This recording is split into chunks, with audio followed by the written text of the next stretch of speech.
Die skepping is ongelooflik. Die detail en alles wat gemaak is, verstom jou. Van julle as wetenskaplikes sal hierop dit voerig kan uitbrei. Daar is die grootheid van die uitspansel, die ontelbare hoeveelheid sterre, die onmeetlike afstande, die oneindige ruimtes, die onverstaanbare, die ondenkbare. Daarteenoor is daar die mikrowêreld wat vir die oog onsigbaar is, die kleinste klein lewende organismes, die buite ons verstand detail van elke geskape dingetjie. Dit is selfs vir ons as gewone waarnemers wat net met die gewone oë kan kyk, so indrukwekkend, daar is soveel om ons oor te verwonder. Die kleurespel van die son wat opkom en ondergaan, die duidelik afgebakenis is die seisoene wat ons hier in Potchefstroom so beleef.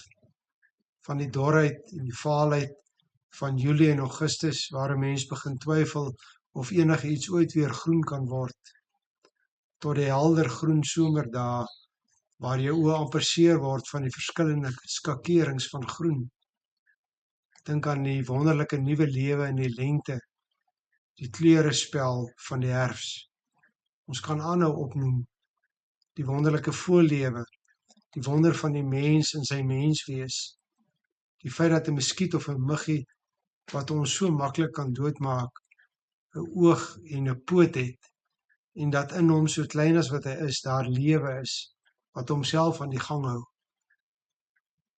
Die dinge is hier rondom ons. God het alles gemaak, en God hou alles in stand. Dit bly baie duidelik die doel van God se skepping.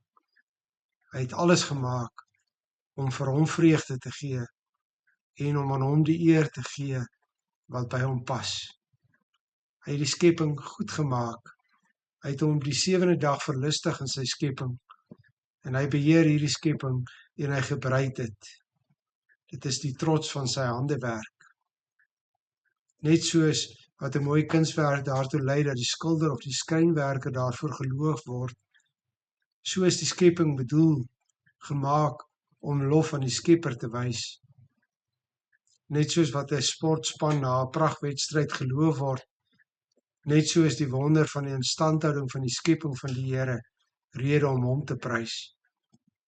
Die besondere is dat die lof nie net van die mens af na God toe gaan nie, maar ook van die skepping af. Die skepping is self aktief besig om elke dag God se lof te besing. Ons lees in Psalm 19 vers 2 tot 5. Die hemel getuig van die mag van God. Die uitspansel maak die werk van sy hande bekend. Die een dag gee die berig aan die ander deur, en die een nag deel die kennis aan die volgende mee. Sonder spraak en sonder woorde, onhoorbaar is hulle stem. Tog gaan daarvan 'n boodskap uit oor die hele wêreld, en hulle taal bereik die uithoeke van die aarde. Selfs al sou die mens swyg, roep die klippe dit uit, besing die voëls van die hemel dit in 'n koor, prys die son en die maan en die sterre die Here. Hierdie lofsang kom voort vanaf die aarde, waar elke skepsel geskape is om op sy unieke manier God te loof. Dit kom ook vanuit die Here se onderhouding en regering van sy skepping. So besing die natuur God as lewegewer. Die nuwe groen van lente, waar blare en vrugte aan bome verskyn, sonder dat die mens hulle daaraan vasplak. So besing die natuur God se almag, die onkeerbare mag van water, die deurdringbaarheid van wind, die vernietiging van vuur. En so kan ons aangaan.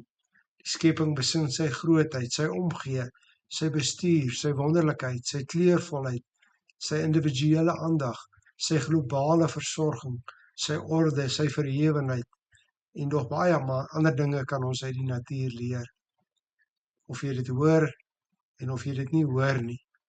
Of jy dit erken, en of jy dit nie erken nie. Die skepping getuig van die mag van God. Goeienaand.